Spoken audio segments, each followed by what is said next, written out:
ఖమ్మంలోని వెలుగుమట్ల వినోబా భావే నగర్. వెలుగుమట్ల అంటే అది కొండ మీద ఉన్నది. కొండకు ఒకవైపున కలెక్టర్ ఆఫీస్ ఉన్నది, ఇంకొక వైపున పెద్ద పెద్దోళ్ళ ఉన్నాయి. కూతవేటి దూరంలో పోలీస్ స్టేషన్లు ఉన్నాయి. ఇంకొంచెం పక్కకు పోతే అధికారులందరూ చుట్టుపక్కలనే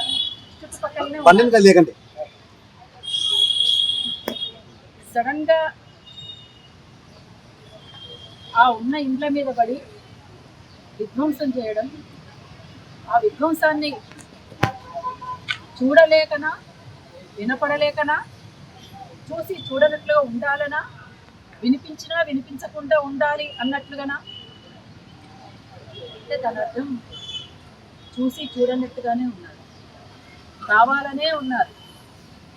కలెక్టర్కు తెలియకుండా జరగలేదు ఇది, ఇక్కడ పోలీసులకు తెలియకుండా జరగలేదు ఇది, ఇక్కడ రెవెన్యూ డిపార్ట్మెంట్కి తెలియకుండా జరగలేదు ఇది, ఇక్కడ ఉన్నటువంటి ప్రభుత్వ అధికారులకు తెలియకుండా జరగలేదు. ఇవన్నీ కూడా తెలిసే జరిగినటువంటి సంఘటనగా మనం కలుగుతున్నటువంటి వాస్తవం. ఎందుకంటే ఇక్కడ పసిపిల్లల ఉల్లంఘన జరిగింది, మహిళల ఉల్లంఘన జరిగింది, విద్యార్థుల ఉల్లంఘన జరిగింది, మొత్తంగా చూసుకుంటే మానవ హక్కుల ఉల్లంఘన జరిగింది.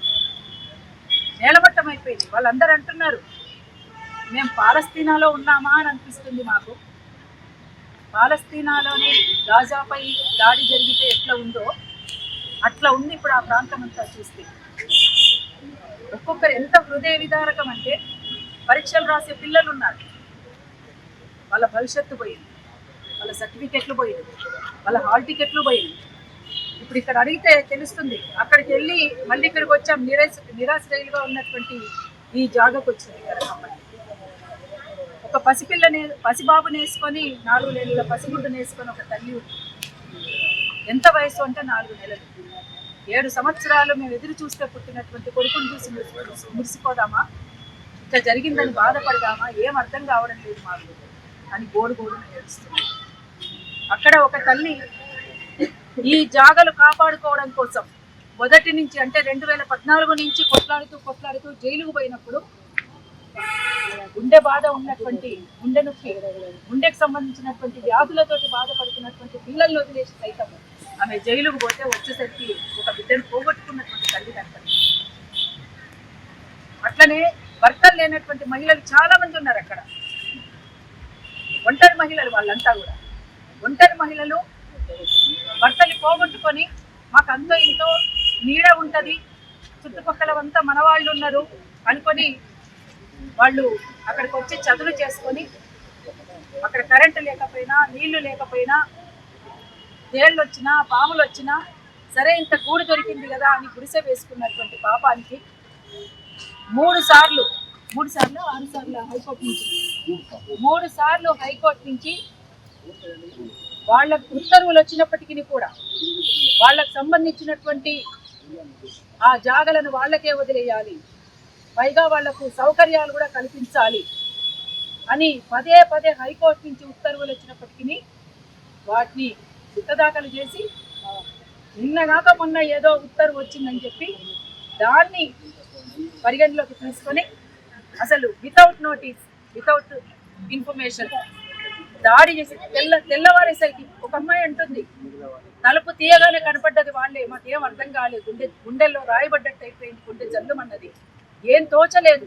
ఆ ఇంటికి పోయి ఆ అమ్మని అడుగుదామన్నా ఈ ఇల్లు లూటీ అయిపోయేటట్టుంది, ఈ ఇంటికి వచ్చి ఇంకో అమ్మ అడుగుదామన్నా ఆ ఇల్లు లూటీ అయిపోయేటట్టుంది, ఏం చేయాలో కూడా మాకు తోచలేదు. వేల మంది పోలీసుల చేత పకడ్బందీగా ప్రీ ప్లాన్డ్ గా అక్కడ దాడి చేయడము, ధ్వంసం చేయడము, 4-5 గంటల్లో మొత్తం కూడా నేలమట్టం అయిపోవడం అనేది జరిగింది. ఇంతకంటే బాధ మరొకటి ఉంటుందా? ఇంత అమానవీయమైనటువంటి సంఘటన జరుగుతుంటే మానవత్వం ఉన్నటువంటి ప్రతి మనిషి అయినా సరే, మెడకాయ మీద తలకాయ ఉన్నటువంటి ప్రతి మనిషి కూడా స్పందించకుండా ఉండలేరు. స్పందించాలి. నిజంగా మనం మనుషులమైతే వీళ్ళ పట్ల నిలబడడానికి చదివి రావాలి. ఇది చాలా బాధగా ఉంది. అసలు ఎక్కడున్నాం మనం? స్వాతంత్రం వచ్చి ఇన్నేళ్ళు అయిపోయిన తర్వాత, స్వాతంత్రం వచ్చిందని చెప్పబడుతున్నటువంటి ఇన్నేళ్ల తర్వాత ఎక్కడున్నాం మనం అని చెప్పేసి వాళ్ళంతా కూడా అడుగుతున్నారు. అసలు ప్రజాస్వామ్యం ఉందా ఈ దేశంలో అని అడుగుతున్నారు మమ్మల్ని. నిజంగా ప్రజాస్వామ్యమే ఉంటే ఇంత దుర్మార్గం జరుగుతుందా? ప్రజాస్వామ్యం అనే దానికి చెల్లు చీటీ రాసుకున్నారా మీరంతా? ఇవాళ కోర్టులను కూడా ధిక్కరిస్తారా? ఇవాళ హైకోర్టు చర్య తీసుకోవాల్సినటువంటి అవసరం కూడా ఉంటుందని మేము భావిస్తా ఉన్నాం. వారికి హైకోర్టుకు విజ్ఞప్తి చేస్తా ఉన్నాం, మీరు ఇచ్చినటువంటి ఉత్తర్వులను పక్కన పెట్టేసి ఇవాళ ధిక్కరించినటువంటి విషయంలో మీరు వెంటనే స్పందించాలని చెప్పేసి హైకోర్టు చేస్తా ఉన్నాం. ఇట్లాంటి వాళ్లను వెంటనే వాళ్ళపైన చర్యలు తీసుకోవాల్సిందిగా కోరుతా ఉన్నాం. అందుకనే మిత్రులారా, ఎవరైనా ఈ ఘటన చూసిన తర్వాత, విన్న తర్వాత, ఆ పరిస్థితిని పరిశీలించిన తర్వాత అసలు మాట్లాడకుండా ఎవరు కూడా ఉండలేరు. చాలా బాధగా ఉంది. ఇక్కడ ఇంత పసిగుట్టలు వేసుకొని వీళ్ళంతా కూడా దోమలు గుట్టి ఎక్కడ ఉండాలి మేము దోమలు గుడుతున్నాయి అని చెప్పేసి అంటున్నారు. ఇంత పసిగుట్టలు వేసుకొని ఇక్కడ ఉన్నారు వీళ్ళంతా కూడా. సరే, ఎక్కడో ఒక చోట ఇంత గూడు ఉన్నది కదా అని అనుకుంటే ఆ గూడు కూడా పోగొట్టారు. కొంతమంది దాదాపుగా పక్కా ఇండ్లు, అందరికి పక్కా ఇండ్లు కట్టుకోకముందు చెప్పినా మేము వెళ్ళిపోయేవాళ్ళం. కానీ ఇంత సడన్ గా ఎట్లా వచ్చి పట్టారు మా మీద అంటే ఇది ఎవరికి తెలియకుండా జరిగినటువంటి సంఘటన అని ఎవరు అనుకోలేరు.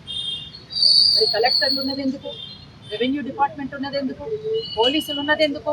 వీళ్ళందరూ కూడా పేదవాళ్ళకు న్యాయం చేయడానికి కదా, వాస్తవానికి ప్రజలకు న్యాయం చేయడానికి కదా. మరి అట్లాంటి పేదవాళ్ళకి నిల్వ నీడ లేకుండా చేయడం అనేటువంటిది ఏ మేరకు సమంజసం అనేటువంటిది మేము కూడా వాళ్ళని అడుగుతా ఉన్నాము. ఇది సరైనది కాదు, ఇప్పటికైనా మించిపోయింది లేదు.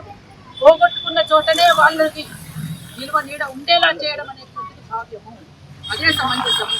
కాబట్టి ఎక్కడైతే ధ్వంసం చేసిండ్రో, ఎక్కడైతే నేలమట్టం చేసిండ్రో ఆ జాగాలోనే ఎవరెవరికి పోగొట్టుకున్నారో వాళ్ళది మొత్తం కూడా లిస్టు తీసి వాళ్ళకి కేటాయించాల్సిందిగా విజ్ఞప్తి చేస్తా ఉన్నాం. Thank you.